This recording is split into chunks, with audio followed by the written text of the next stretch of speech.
할렐루야. 하나님의 말씀은 고린도전서 15장 50절에서 58절까지의 말씀 보도록 하겠습니다. 고린도전서 15장 50절에서 58절까지의 말씀입니다. 제가 한 절 여러분 한 절 마지막 58절은 같이 읽도록 하겠습니다. 고린도전서 15장 50절에서 58절입니다. 형제들아, 내가 이것을 말하노니 혈과 육은 하나님 나라를 이어받을 수 없고 또한 썩는 것은 썩지 아니하는 것을 유업으로 받지 못하느니라. 보라, 내가 너희에게 비밀을 말하노니 우리가 다 잠잘 것이 아니요 마지막 나팔에 순식간에 호련히 다 변화되리니 나팔 소리가 나매 죽은 자들이 썩지 않을 것으로 다시 살아나고 우리도 변화되리라. 이 썩을 것이 반드시 썩지 아니할 것을 입겠고 이 죽을 것이 죽지 아니함을 입으리로다. 이 썩을 것이 썩지 아니함을 입고 이 죽을 것이 죽지 아니함을 입을 때에는 사망을 삼키고 이기리라고 기록된 말씀이 이루어지리라. 사망아, 너의 승리가 어디 있느냐? 사망아, 내가 쏘는 것이 어디 있느냐?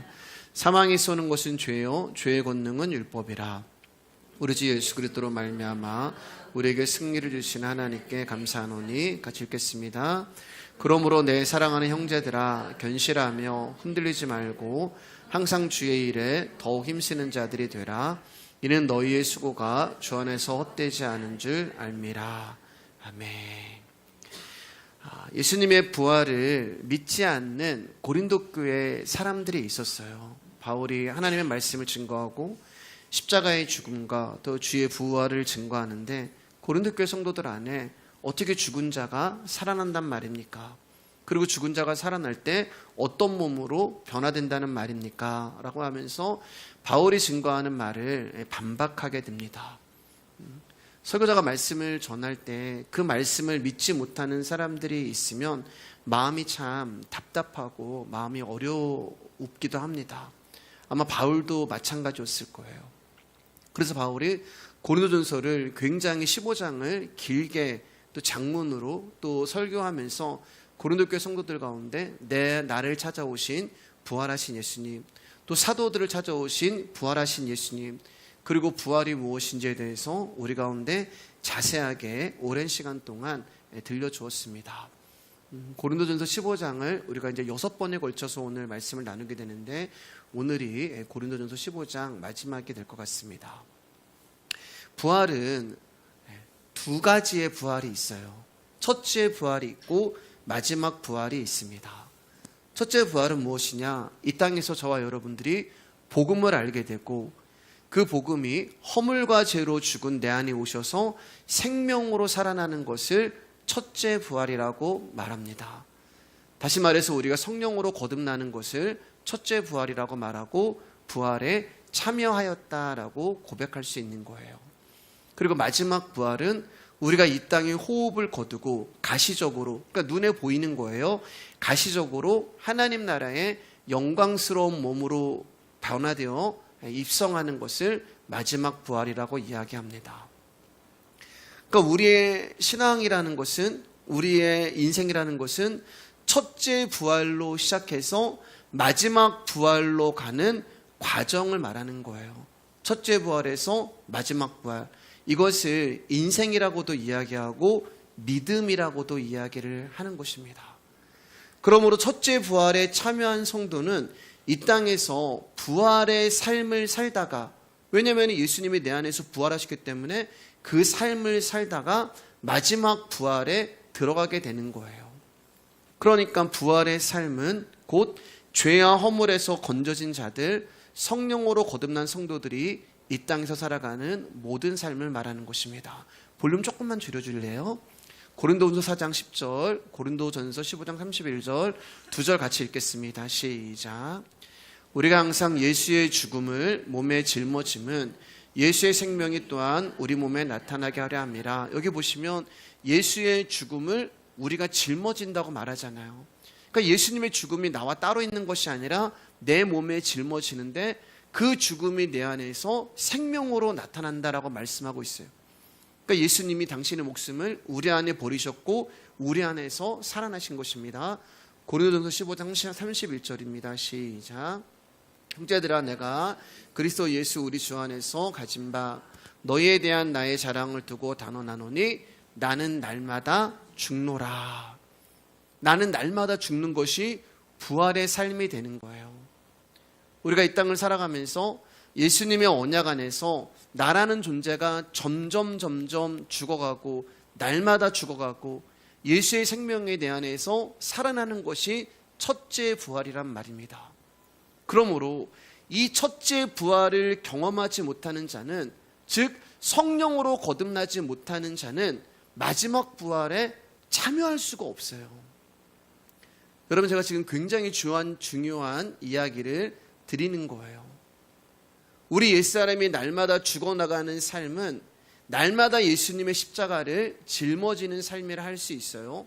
즉 예수 그리스도의 십자가의 은혜의 필연성을 내가 살아가면서 고백할 수밖에 없는 것이 부활의 삶이 되는 것입니다. 그리고 그 십자가의 필연성을 고백하게 만드는 것은 나의 어떠함이 아니라 성령님이 내 안에서 일하시는 결과가 되는 거예요. 그러니까 다시 말해서 저와 여러분들은 십자가를 좋아하지 않아요. 다시 말해서 저와 여러분들은 믿음의 생활도 그렇게 좋아하지 않아요.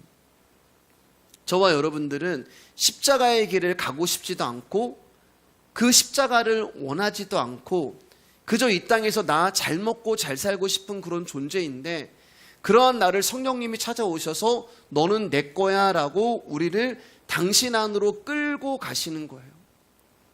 그리고 십자가 앞으로 우리를 딱 갖다 놓으시고 우리로 하여금 어쩔 수 없이 십자가만 붙들고 십자가만 바라보고 십자가만 고백할 수 없는 그런 존재로 우리를 만들어 버리는 거예요. 우리는 원하지 않는데. 그래서 십자가의 길이 고난의 길이라고 하는 것입니다. 아, 예수님이 얼마나 아프셨을까? 그래서 고난의 길이 아니에요. 내가 가고 싶지 않은 길을 가기 때문에 고난인 거예요. 내가 원하지 않는 길을 가기 때문에 고난이라고 하는 거예요. 그 길에 때로는 하나님이 고난을 사용하시기도 하고 질병을 사용하시기도 하고 실패를 사용하셔서라도 십자가가 우리의 전부가 되도록 우리의 인생을 채찍질해 가시는 것입니다. 그렇게 십자가의 자리로 우리가 하나씩 한 걸음씩 끌려가면서 이 세상에 대한 나의 기대와 소망을 하나씩 버리게 하고 끊어지게 하시는 거예요. 그리고 십자가 앞에서 은혜만 붙들고 그분의 긍휼만 바라보도록 우리를 끌고 가시는 것입니다. 그런데 그 모습이 이 비밀을 알지 못하는 사람들의 눈에는 찌질이로 보이는 거예요. 답답이로 보이는 거예요. 아니, 이 수요일날 저녁에 8시에 교회 가서 뭐 하는 거야? 보이지도 아니하는 하나님이 도대체 뭐야? 아니, 도대체 교회 가서 보이지도 않는 하나님한테 뭐 하는 거야? 그런데 우리는 내 인생에 찾아오시는 말씀에 의해서, 그리고 그 말씀이 내 인생에서 일어나는 사건들에 의해서 나의 육적 자아와 나의 옛사람이 해체되면서 새롭게 지음을 받아 내 안에서 또 다른 나라는 존재가 살아 올라오고 그 새 사람이 마침내 예수님의 이름 앞에 무릎을 꿇게 되는 것입니다. 그리고 그 십자가 앞에서 하나님, 나는 아닙니다. 하나님, 당신만 옳습니다. 하나님, 당신이 나를 불쌍히 여겨주시지 아니하시면 나는 지금 지옥에 보내줘도 할 말이 없는 죄인입니다 라고 하는 처절한 자기 부인이 발생하고 내 이름 석자가 부서지면서 그 십자가의 죽음의 자리로 우리가 끌려가는 거예요. 그런데 그 십자가라고 하는 죽음의 자리에서 무슨 일이 일어나냐? 우리의 죄삭스로 인하여 마땅히 죽어야 할 우리가 예수님의 십자가의 죽음으로 바꾸어져서 생명을 가진 부활에 참여한 자가 되어 다시 살아나는 거예요. 그것을 연합이라고 말씀을 드렸습니다. 그리고 그때 깨닫게 되는 거예요. 아, 이래서 하나님이 당신의 아들을 이 땅에 보내셨구나. 그래서 예수의 피가 나를 살리신 거구나. 그 피가 아니면 나는 아무것도 아니구나. 그분의 사랑하심이 아니면 나는 아무것도 아니구나라는 것을 날마다 확인하게 되는 거예요. 그게 우리의 부활의 삶이 되는 것입니다. 고린도후서 4장 16절입니다. 시작. 그러므로 우리가 낙심하지 아니하노니 우리의 겉사람은 낡아지나 우리의 속사람은 날로 새로워지도다. 그러니까 이 부활의 삶을 경험한 사람, 알게 된 사람, 깨달은 사람은 나의 겉사람이 매일 늙어지나 나의 속사람이 매일 새로워지는 것을 경험하게 되는 거예요. 그래서 예수의 생명이 있는 자들은 내가 늙어가는 것, 약해지는 것, 병드는 것에 대하여 감사가 나오게 되는 것입니다. 나의 육은 흙으로 돌아가고 나의 영이 하나님께 간다는 말씀이 내 현실에서 이루어지고 있음을 확인하는 거예요. 말씀이 이루어지고 있잖아요. 나의 겉사람은 낡아지고, 그럼 우리가 지금 오늘도 늙어지는 거잖아요. 말씀이 지금 이루어지고 있는 거예요. 나이가 들고 늙어가는 것이 서글플 때가 있습니다. 서러울 때도 있어요. 두려울 때도 있어요. 그래서 우리는 어떻게 하면 최대한 늙지 않으려고 어떻게 해서든지 이 겉사람의 노화를 좀 멈추게 하고 막아보려고 몸에 좋은 것도 많이 먹고 열심히 운동하고, 지난주에 말씀드렸죠. 보톡스도 맞고 뭐 필러도 넣고 얼굴에 좋은 것도 많이 막 하고 하잖아요. 근데 우리가 아무리 애를 써도 멈추게 할 수 없다는 말입니다.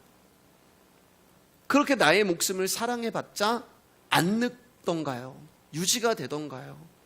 아주 잠시 늦출 수 있는 것이지 하나님의 영원이라는 시간에서 그것은 눈 깜빡할 사이에 지나가 버리는 거예요. 전도서 말씀을 보니까 세월이라고 하는 화살이 우리 눈앞으로 지나가는데, 화살이 지금 가는 게 보이거든요. 세월이라는 화살이요. 손만 뻗으면 그 화살을 잡을 수 있을 것 같은데 못 잡아요. 여러분, 우리는 다 혈과 육을 가진 사람들입니다. 범죄한 아담의 후손들이에요. 그러므로 우리의 온몸은 썩어갈 수밖에 없는 것입니다. 무슨 짓을 해도 몸이 썩어지는 것을 막을 방법이 없어요. 근데 서럽지만 또 서글프지만 두렵기도 하지만, 여러분, 하나님의 말씀이 지금 나에게 이루어지고 있구나. 그렇게 인생을 바라보면 썩어지고 늙어가는 나의 육을 보면서 흙으로 돌아가라고 하는 하나님의 말씀이 지금 나에게 이루어지고 있구나라는 것을 깨닫게 되고, 거기서 한 걸음 더 나가면은 감사가 나오는 거예요. 요한복음 12장 25절입니다. 시작. 자기의 생명을 사랑하는 자는 잃어버릴 것이요 이 세상에서 자기의 생명을 미워하는 자는 영생하도록 보존하리라. 인간이 아무리 노력해도 죽음을 멈출 수 없습니다. 그런데 예수님의 십자가가 그 죽음에서 우리를 건져내시고 우리를 부활의 생명에 참여하게 하신 거예요. 나는 원하지 않는데 우리의 원함과 상관없이 우리를 일방적으로 찾아오셔서 우리를 십자가의 자리로 끌고 가 당신의 죽음과 생명에 우리를 집어넣으시고 우리와 연합하심으로 저와 여러분들이 부활하게 되고 부활의 삶을 살아가게 되는 거예요. 그리고 그 일에 우리가 한 것이 아무것도 없습니다. 50절입니다. 시작. 형제들아, 내가 이것을 말하노니 혈과 육은 하나님 나라를 이어받을 수 없고 또한 썩는 것은 썩지 아니하는 것을 유업으로 받지 못하느니라. 혈과 육은 우리의 몸을 말하는 거예요. 아담에게서 물려받은 흙의 몸을 말하는 것입니다. 여러분, 인간이 늙는다는 것은 몸에 흙이 계속 생겨난다는 얘기예요. 너는 흙이니 흙으로 돌아가라고 말씀하셨잖아요. 우스갯소리지만 우리 몸에서 여러분 돌이 나오잖아요. 흙이 나와요. 신기하지 않으신가요? 저는 말씀 준비하면서 저희 집사람이 이제 쓸개 수술을 했는데 그때 이제 그 병원의 간호사가 저희 청년이었거든요. 그래서 저한테 이제 집사람 쓸개를 가지고 왔어요. 목사님, 이게 다 흙이에요 라고 막 이제 수술 때 있는데 저한테 갖고 와서 막 보여주더라고요. 쓸개에도 흙이 생기고, 요로에도 흙이 생기고, 눈에도 흙이 생기고, 어떤 데 머리에도 막 흙이 막 나올 때도 있고, 우리가 흙으로 지금 돌아가고 있는 중인 거예요. 여러분, 이 말씀은 혈과 육을 가진 이 땅에 있는 육체는 하나님 나라에 들어갈 수 없다는 말입니다. 혈과 육으로는 썩어지기 때문에 그래요. 썩어지는 것은 하나님 나라 들어갈 수가 없습니다. 우리의 혈과 육은 썩어서 흙으로 돌아가는 몸이에요. 그럼 그 말은 뭐냐? 인간은 이미 죽었다는 의미가 되는 거예요. 생명이 없어요. 우리가 살아있는 것 같지만 여러분, 우리는 이미 죽은 존재예요. 죽은 몸으로는 부활할 수도 없고 하나님 나라에 가지도 못하는 것입니다. 그래서 바울이 하나님 나라는 우리의 몸으로 가는 것이 아니라, 우리가 계속 들었잖아요, 예수님과 같은 영광스러운 몸으로 변화되어, 즉 천국에 들어갈 수 있는 몸이 되어서 우리가 하나님 나라에 가는 거야 라고 계속해서 말씀 증거하고 있었습니다. 53절입니다. 시작. 이 썩을 것이 반드시 썩지 아니할 것을 입겠고 이 죽을 것이 죽지 아니함을 입으리로다. 썩을 것이 썩지 않고 죽어야 되는데 죽지 않는 사망을 이긴 몸만이 하나님 나라에 들어가는 거예요. 여러분의 인생을 사는 동안 우리의 본질이 바뀌는 것이 아닙니다. 사망을 이겼다는 말은 천국에 가는 성도에게 먼저 사망이 역사하는데, 그 사망을 통해서 성도는 나의 처음 자리, 그게 뭐예요? 없음의 자리. 그게 뭐예요? 혼돈과 공허와 흑암. 창세기가 우리를 창조하는 그 말씀이잖아요. 태초에 하나님이 계시니라. 근데 그 2절에 바로 나오는 게 혼돈과 공허와 흑암이 나온단 말이에요. 그리고 그곳으로 빛이 찾아오잖아요. 혼돈과 공허와 흑암은 저와 여러분들을 말하는 것입니다. 저와 여러분들은 없음이에요. 없음. 뭐가 있는 존재가 아니에요. 죽음의 자리로 빛이 찾아오심으로 말미암아 우리와, 창세기에서 보면 우리와 연합됨으로 우리가 하나님의 백성이 되는 거예요. 그러니까 창조는 반드시 흑암과 공허와 혼돈이라고 하는 없음에서 일어나는 거예요. 조금이라도 있으면 안 돼요. 가능성이 있으면 안 돼요. 그건 창조가 아니고 개선이고 발전이지. 그래서 먼저 하나님이 우리를 죽이시는 거예요. 말씀으로, 율법으로. 하나님을 사랑하고 내 이웃을 사랑하라. 못 사랑하잖아요. 율법 교사가 예수님 앞에 왔을 때 예수님이 너 계명 다 지켰니? 다 지켰죠. 그래, 첫째 계명이 뭐니? 하나님을 사랑하고 이웃을 사랑하라. 그래, 너 그거 지켰니? 아, 그럼요. 내가 율법 교사인데요.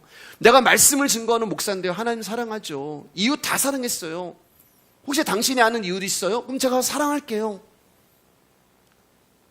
근데 그 사람은 하나님 사랑하지 않아요. 겉으로만 그렇게 말한 거지. 여러분, 우리가 하나님 사랑하나요? 날 더 사랑하죠. 이웃을 사랑하나요? 내 가족을 더 사랑하죠. 그러니까 우리는 하나님을 사랑할 수도 없고 이웃을 사랑할 수 없는 존재란 말입니다. 하나님의 말씀을 지키지 못하면 어떻게 되는 거예요? 우리는 죽게 되는 거예요. 너는 하나님의 말씀을 지킬 수 없어. 그렇게 우리를 죽여놓으시고 말씀이 우리 안으로 들어오셔가지고 우리를 살리시는 것입니다. 그게 창세기부터 시작이 되는 것입니다. 히브리서 9장 27절입니다. 시작. 한 번 죽는 것은 정해진 것이요 그 후에는 심판이 있으리니. 세상 사람들은 뭐 죽으면 끝인데 이렇게 이야기를 해요. 그러나 성경은 그렇게 말씀하지 않습니다. 그들은 육을 벗고 나면 영원한 사망인 둘째 사망으로 들어가게 되고, 성도들은 그때부터 진짜 삶을 살아가게 되는 거예요. 사망의 문을 열고 진짜 사람으로 생명으로 들어가게 되는 것입니다. 아담에게서 난 인간들은 죽음 안에서 태어나서 죽은 자의 행실만 내어놓다가 영원한 죽음 안으로 들어갔지만, 영을 받은 하나님의 성도는 예수를 위한 죽음을 일생 동안 부득불 살아나게 되는 거예요. 부활의 삶을 살아가죠. 그리고 그들에게 성령으로 인하여 새 창조, 역창조가 일어나게 됩니다. 말씀이 그 일을 하시는 거예요. 태초부터 있었던 창조의 말씀이, 생명의 말씀이 사망과 함께 역사해서 옛사람을 해체시켜 놓고 그 안에서 이전 것은 지나갔으니 보라 새 사람을 만들어내는 것입니다. 요한일서 1장 1절입니다. 시작. 태초부터 있는 생명의 말씀에 관하여는 우리가 들은 바요 눈으로 본 바요 자세히 보고 우리의 손으로 만진 바라. 여러분, 태초부터 있는 이 생명의 말씀을 우리가 어떻게 봐요? 근데 여기 보면 굉장히 생생하게 현재의 관점으로 말씀하고 있단 말입니다. 생명의 말씀을, 태초부터 있던 생명의 말씀을 우리가 들었고 우리가 봤고 우리가 만졌어. 생생하잖아요. 죽은 자는 만질 수 없습니다. 죽은 자는 볼 수 없어요. 죽은 자는 들을 수도 없어요. 오직 살아있는 존재만 그분의 말씀을 볼 수 있고 만질 수 있고 들을 수 있고 그분과 사귈 수 있고 그분과 교제할 수 있는 곳입니다. 이스라엘이 출애굽을 하고 광야에서 구름 기둥과 불 기둥으로 인도를 받을 때 그들을 따라다닌 것이 반석 그리스도였고요. 생수가 솟아나는 그 반석이 지금 여전히 우리와 함께 하시는 것입니다. 그게 관계예요. 연합이 되는 거예요. 만져지는 거예요. 자, 54절입니다. 시작. 이 썩을 것을 썩지 아니함을 입고 이 죽을 것이 죽지 아니함을 입을 때에는 사망을 삼키고 이기리라고 기록된 말씀이 이루어지리라. 기록된 말씀이 이루어지리라. 하나님의 성도에게만 하나님 말씀하신 이 말씀이 이루어지는 것입니다. 자, 우리 51절 한번 읽겠습니다. 시작. 보라, 내가 너희에게 비밀을 말하노니 우리가 다 잠잘 것이 아니요 마지막 나팔에 순식간에 후련히 다 변화되리니. 이제 바울이 비밀을 내가 너희한테 이제 알려줄 거야 라고 말하기 시작해요. 여러분, 비밀은 아무에게나 허락된 것이 아니잖아요. 비밀은 감추어진 것입니다. 그 비밀이 기록된 말씀이에요. 이제 기록된 말씀을 너희 가운데 알려줄 거야. 그런데 이 말씀은 너희에게만 들리는 거야. 그러니까 이거 비밀인데 너만 알고 있어야 해. 왜냐하면 너희들은 썩지 아니하는 산자들이기 때문에 볼 수 있고 들을 수 있고 만질 수 있고 생명의 일에 대해서는 너희들이 허락을 받은 성도야. 너희들은 이 땅에서부터 하나님의 통치를 받는 하나님 나라이기 때문에 너희들에게만 하나님의 모든 것이 열려 있어. 그래서 내가 이제 너희 가운데 비밀을 한 가지 알려줄 거야 라고 하면서 마지막 나팔에 대한 이야기를 합니다. 성경에 이제 나팔에 관한 이야기가 많은데 한 군데만 볼게요. 출애굽기 19장 13절입니다. 시작. 그런 자에게는 손을 대지 말고 돌로 쳐 죽이거나 화살로 쏘아 죽여야 하리니 짐승이나 사람을 막론하고 살아남지 못하리라 하고 나팔을 길게 불거든 산 앞에 이를 것이니라 하라. 쉽게 얘기하면 이거예요. 너희들이 인생을 살아가다가 너희들이 하루하루를 살아가다가 어느 날 나팔 소리가 길게 부는 나팔 소리가 들리면 너희들 하던 일을 다 멈추고 신의 산 앞으로 모여야 돼. 그 이야기를 하시는 거예요. 즉 나팔 소리는 하나님이 당신의 백성들을 부르는 소리가 되는 것입니다. 열심히 인생을 살아가다 하늘에서 나팔 소리가 들리면 신의 산 앞으로 모여. 이게 하나님의 언약이에요. 그러니까 예를 들면 이제 이런 거죠. 제가 오늘 이제 잠이 안 와가지고 이제 새벽에 이제 깨었다 4시에 있다가 막 있다가 이제 새벽에 교회 와가지고 기도하다가 이제 말씀 준비하다가 또 기도하다가 말씀 준비하다가 좀 이랬습니다. 제가 열심히 이제 설교 준비를 막 하고 있는데 나팔 소리가 들리는 거예요. 그러면 어떻게? 하나님이 나를 지금 부르시는구나. 여러분들이 인생을 막 살다가 여러분들 각자의 삶에서 막 인생을 살아가다가 하나님의 나팔 소리가 들리는 거예요. 야, 이제 와. 그럼 여러분 솔직하게 기쁠까요? 감격이 있고 감동이 있을까요? 내가 평생을 증거했던 예수님을 내가 이제 보게 되는구나. 그런 감동이 있을까요? 우리 이스라엘 백성들이 어땠는지 한번 볼게요. 자, 16절입니다. 시작. 셋째 날 아침에 우레와 번개와 빽빽한 구름이 산 위에 있고 나팔 소리가 매우 크게 들리니 진중에 있는 모든 백성이 다 떨더라. 나팔 소리를 듣고 하나님이 계신 산으로 모인 백성들이 떨었어요. 무서워서, 두려워서. 왜냐하면 이 나팔 소리는 하나님이 심판하시는 소리가 되는 거거든요.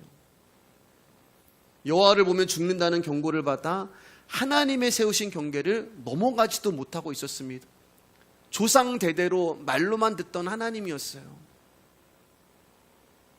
그 조상 대대로 말로만 듣던 하나님을, 모세와 대면하는 하나님을 이제 이스라엘 백성들이 눈으로 보게 되는데 일생일대의 엄청난 기회가 그들 가운데 주어졌는데 그들은 지금 두려워하고 있는 거예요.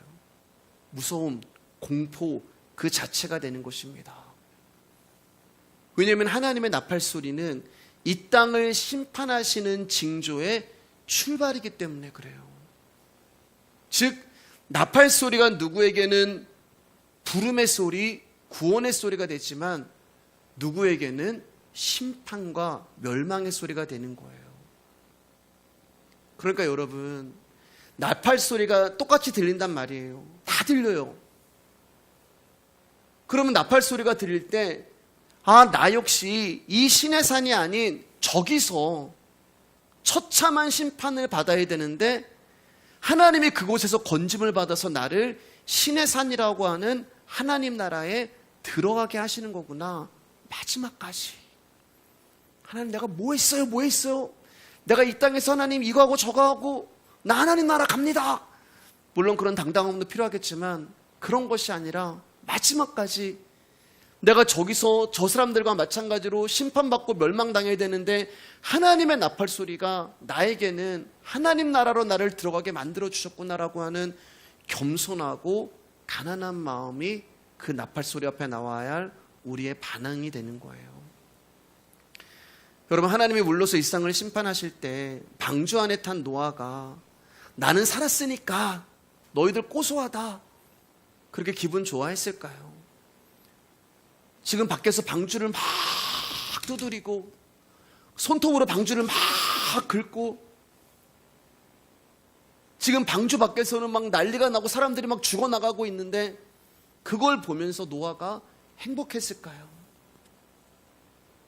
그 방주 안에서 나는 모태신앙이니까, 나는 목사니까, 나는 장로고, 나는 직분자니까, 나는 평생 하나님을 섬겼으니까, 나는 평생 이런 일 저런 일 했으니까 자랑할 수 있을까요? 아니에요, 여러분. 우리 역시 이스라엘 백성처럼 두려움, 무서움, 공포 가운데 나도 저렇게 저기서 심판을 받았어야 되는데, 나도 저렇게 물 안에 수장되었어야 하는데 내가 뭐라고 방주에 탔지? 내가 뭐라고 신의 산 앞에 왔지? 우리는 마지막 하나님 나라 갈 때까지 이 은혜 외에는 고백할 것이 없는 것입니다. 오늘날 우리에게 들리는 나팔 소리는 성령님의 인도하심이 되는 거예요. 성령님이 저와 여러분들을 십자가 앞으로 부르시고 의에 대하여, 죄에 대하여, 심판에 대하여 책망을 하시는 것입니다. 그리고 그 책망 앞에 우리의 죄가 다 드러나고 발가벗겨져서 멸망당해야 하는데 그때 예수님이 나를 위하여 발가벗겨져서 십자가에 죽으시고 당신의 옷을 우리 가운데 입혀주시면서 우리의 수치와 죄를 가려주시는 거예요. 말씀을 통한 성령님의 나팔 소리가 들릴 때마다 저와 여러분의 죄를 대신하여 죽으신 예수님에게서 우리의 심판을 보게 하시는 것입니다. 그리고 그 나팔 소리를 통하여서 하나님을 만나게 되는 거예요. 51절을 다시 보면은 여기에는 마지막 나팔이라고 기록되어 있습니다. 모든 전쟁이 끝났다는 거예요. 더 이상 나팔은 없다는 거예요. 그리스도의 승리를 알리는 최종적인 나팔 소리입니다. 이 나팔은 전 세계 모든 인간이 들을 수 있는 천군 천사들이 부는 나팔 소리가 되는 거예요. 우리가 잘 아는 것처럼 예수님이 다시 이 땅에 재림하실 때 이 세상에 울려 퍼지는 나팔 소리가 되는 것입니다. 그런데 이 나팔 소리가 들릴 때 저와 여러분은 순식간에, 여기 순식간에 눈 깜짝할 사이에, 이거 눈 깜짝할 사이도 아니에요. 찰나의 순간에 저와 여러분들은 부활의 몸으로 변환이 되어서 공중에서 주의 얼굴을 뵙게 되는 것입니다. 그런데 이 나팔 소리를 땅에서 듣는 자들이 있어요. 계시록 6장 15절 16절입니다. 시작. 땅의 임금들과 왕족들과 장군들과 부자들과 강한 자들과 모든 종과 자중인이 굴과 산들의 바위 틈에 숨어 산들과 바위에게 말하되 우리 위에 떨어져 보좌에 앉으신 이의 얼굴에서와 그 어린 양의 진노에서 우리를 가리라. 하나님의 부름을 받은 성도는 나팔 소리가 들려서 호련히 순식간에 변화돼서 공중에서 주의 얼굴을 뵙게 되는데 이 땅에서 나팔 소리를 듣는 자들은 그 소리가 너무 무서워서 그 소리가 안 들리도록 귀를 틀어막고 어디 숨을 곳을 찾으며 뭐라고 얘기하냐면 차라리 바위가 나에게 떨어지는 게 낫겠다. 차라리 산이 내 위로 무너지는 게 낫겠다. 왜냐하면 그 나팔 소리가 너무 무섭고 그 어린 양의 진노가 너무 공포스러워서 차라리 내가 바위에 깔리고 산 아래 깔리는 게 낫겠다고 고백을 하는 거예요. 52절입니다. 시작.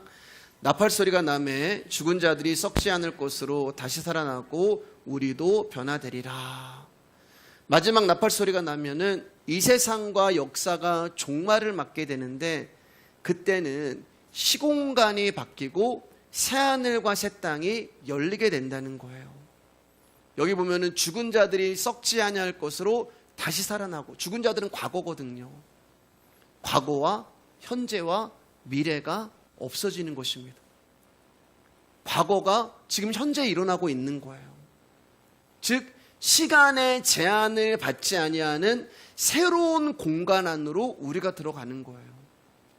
여러분, 시간이라는 것은 하나님이 시간도 창조하신 거예요. 예. 이 땅 가운데 잠시 허락하신 거예요. 하나님이 시간을 우리 가운데 창조하시고, 그리고 그 24시간을 나눈 것은 이제 사람들이 나눈 거죠. 시간이 가니까 우리가 늙고 뭐 계절이 바뀌고. 그런데 하나님에게는 시간이 없어요.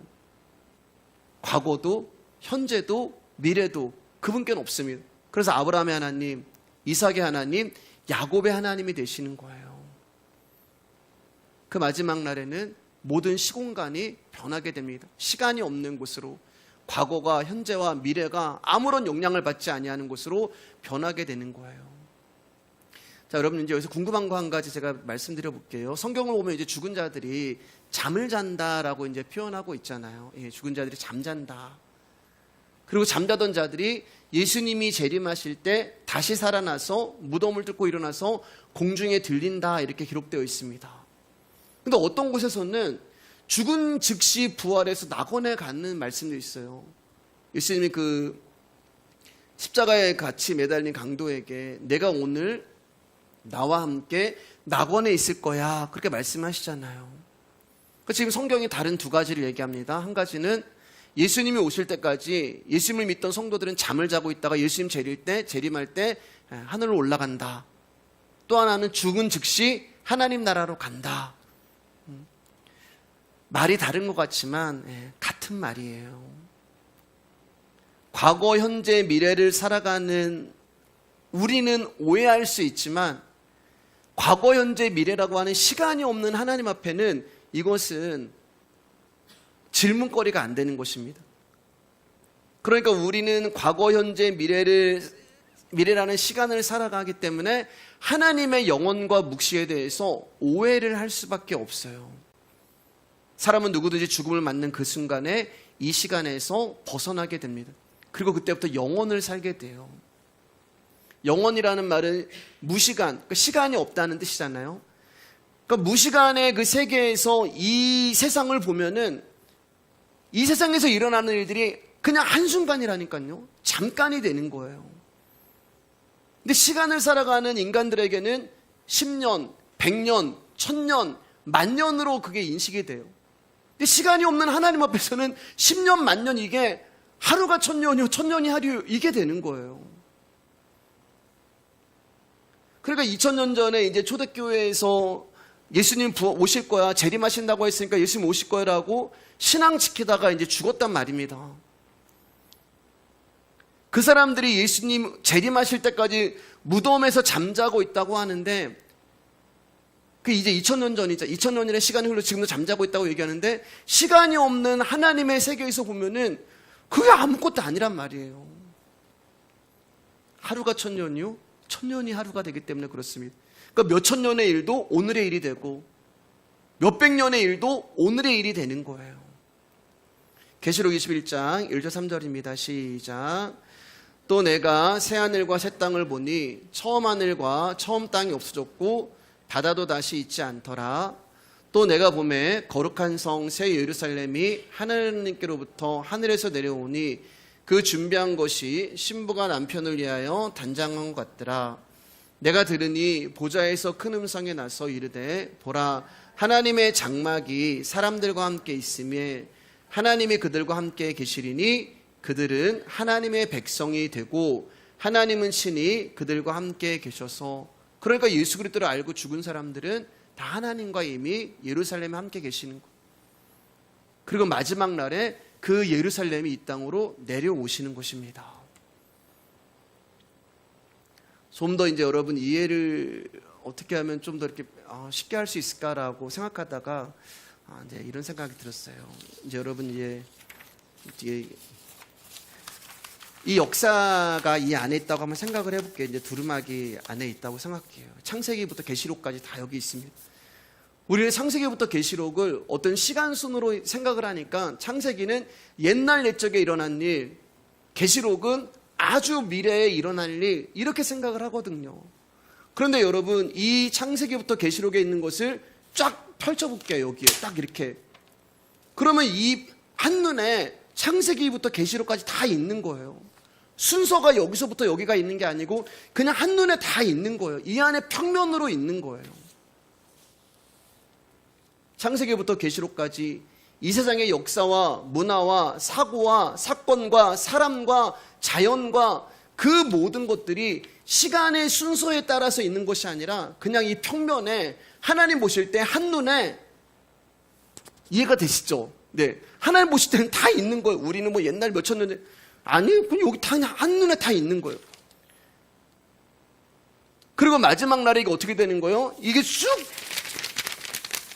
딱 하나가 돼버리는 거예요. 그래서 창세기도 계시록도 다 똑같이 한순간에 쑥 하고 마지막 날에 다 들어가게 되는 것입니다. 그래서 저와 여러분들이 하나님 나라 가면 아브라함과 친구가 된다니까요. 세례 요한과 친구가 된다니까요. 그래서 세례 요한이 우리 가운데 천국부의 세례 요한보다 다 큰 자다라고 얘기하잖아요. 그래서 제가 농담 삼아 그렇게 말씀드렸잖아요. 하나님 나라 가면 세례 요한이 야 너희들은 어떻게 예수님 보지도 않고 말씀만 들었는데 예수님을 이렇게 믿을 수가 있어? 나는 예수님을 보면서도 하나님의 어린 양이 맞나 이렇게 의심했는데 너희들은 어떻게 말씀만 듣고 그렇게 예수님을 믿을 수 있어? 아브라함과도 친구가 되고 야곱과도 친구가 되고 세례 요한과도 친구가 되고, 왜냐하면 하나님 보실 때는 그 모든 것들이 하나님 눈 안에 다 있는 거거든요. 창세기부터 다 똑같은 거거든요. 이렇게 그 영원으로 돌아가는 마지막 지점에서 일어나는 일들을 오늘 이제 사도 바울이 이제 비밀이야, 이거 너희에게만 알려줄게 라고 하면서 말씀하고 있는 것입니다. 그러나 성령 안에서 세상 밖으로 하늘로 옮겨진 성도에게만 이것이 비밀이 되는 것이지 그렇지 않은 자들에게는 심판과 멸망이 되는 거예요. 그래서 55절 56절부터 이제 쭉 이런 얘기가 나옵니다. 우리 같이 읽겠습니다. 시작. 사망아 너의 승리가 어디 있느냐? 사망아 내가 쏘는 것이 어디 있느냐? 사망이 쏘는 것은 죄요 죄의 권능은 율법이라. 사망이 쏘는 것은 죄요 죄의 권능은 율법이라. 에덴에서 선악과를 따먹고 뱀의 말에 연합이 된 그때로부터 우리는 사망이 쏘는 죄가 박혀서 작동하고 있었는데, 그런 죽은 몸에 예수 그리스도라고 하는 피가 들어옴으로 말미암아 그 모든 것들을 다 깨끗하게 만들어 버리는 거예요. 그래서 우리는 더 이상 육신에 있지 않는 것입니다. 그래서 사망이 쏘는 그 죄가 우리 가운데는 영향력을 행사할 수가 없는 거예요. 로마서 8장 9절입니다. 시작. 만일 너희 속에 하나님의 영이 거하시면 너희가 육신에 있지 아니하고 영에 있나니 누구든지 그리스도의 영이 없으면 그리스도의 사람이 아니라. 사실 이 말씀은 엄청난 말씀이 되는 거예요. 여러분, 예수님을 믿는다는 것은 예수만 믿는 거예요. 근데 우리는 예수님을 믿는다는 것은 예수만 믿는 건데 자꾸 예수님 믿으면서 나의 몸에 대해서 기대를 하고 있단 말입니다. 만일 너희 속에 하나님의 영이 거하시면 너희가 육신에 있지 아니하고 영에 있나니. 예수만 믿는 거, 예수님 외에는 다른 게 없는 거예요. 저와 여러분의 이 몸은 죄가 역사하고 사망이 역사하는 몸이고, 파고 파도 죄밖에 안 나오고 파고 파도 선한 것이 하나도 없고, 그래서 하나님은 아예 우리의 육신을 보지 않기로 작정을 하신 거예요. 너희들의 육신에서 내가 기대할 게 없어. 너희들이 육이 내놓는 것은 맨날 너희들을 위한 것이고 너희들은 죄밖에 없고 너희들 안에 선한 것이 하나도 없고, 야, 나 너희들 육을 보지 않을 거야. 그리스도의 영에 거하시면 너희가 육신에 있지 않고 영에 있다. 그래서 우리를 영의 사람으로 만들어 버리는 거예요. 바꿔 말하면 하나님의 언약이 실현된 십자가의 영에 임한 자는 더 이상 죄의 권세 아래 있지 않게 된다는 것입니다. 11절입니다. 시작. 예수를 죽은 자 가운데서 살리신 이의 영이 너희 안에 거하시면 그리스도 예수를 죽은 자 가운데서 살리신 이가 너희 안에 거하시는 그의 영으로 말미암아 너희 죽을 몸도 살리시리라. 우리의 육신을 보지 않기로 작정하신 하나님이 당신의 영을 우리 안에 집어넣어 주시고 그 영으로 말미암아 우리를 살려버리시는 것이 부활이 되는 것입니다. 그래서 진짜 생명이 있는 그분이 그 생명을 버리심으로 죄의 권세 아래 죽어있던 우리를 당신의 영으로 살려내시는 거예요. 그래서 전 인류 역사에 죽음은 딱 하나밖에 없는 거예요. 제가 전에도 한번 말씀드렸잖아요. 우리는 허물과 죄로 인하여 이미 죽은 자들이에요. 죽은 자들이 또 죽는 건 없어요. 이미 죽은 자들이기 때문에. 그 죽음은 뭐냐? 생명을 가진 자만이 죽을 수 있는 거예요. 우리는 근데 처음부터 없음이고 우리는 처음부터 죽음이기 때문에 우리는 이미 죽은 자고, 그러나 진짜 생명을 가지신 그 예수 그리스도가 스스로 그 생명을 버리심으로 말미암아 예수님이 진짜 죽음이 되신 것입니다. 그래서 예수님이 죽으실 때 햇볕이 빛을 입고 온 세상이 어둠에 임했다고 말씀하고 있는 거예요. 여러분, 우리가 죽을 때 햇빛이 빛을 입고 온 세상에 어둠이 찾아오는 그런 일은 없잖아요. 즉 이 세상의 모든 중심은 예수님의 중심으로 일어나는 것입니다. 그래서 그분의 부활로 말미암아 사망아 너의 이기는 것이 어디 있느냐, 사망아 너의 쏘는 것이 어디 있느냐라고 하는 호세아 말씀이, 기록된 말씀이 응하게 되는 거예요. 말씀 마치도록 하겠습니다. 우리 57절 58절 읽고 이제 말씀 마치겠습니다. 시작. 우리 주 예수 그리스도로 말미암아 우리에게 승리를 주시는 하나님께 감사하노니 그러므로 내 사랑하는 형제들아 견실하며 흔들리지 말고 항상 주의 일에 더욱 힘쓰는 자들이 되라. 이는 너희 수고가 주 안에서 헛되지 않은 줄 알미라. 항상 주의 일에, 여러분 그런 말씀을 알아가는 일에, 그분을 신뢰하는 일에 여러분 힘쓰시기를 주님의 이름으로 축복을 합니다. 우리를 위한 수고가 아니라 그리스도를 위한 수고, 그리스도 안에서 그분의 영을 구하고 그분의 말씀만을 사모하면서 살아가시기를 축복합니다. 여러분 성도라면 반드시 이렇게 살아가도록 하나님이 힘을 주실 것이고 반드시 이김을 주실 것입니다. 오늘 여기까지 하겠습니다.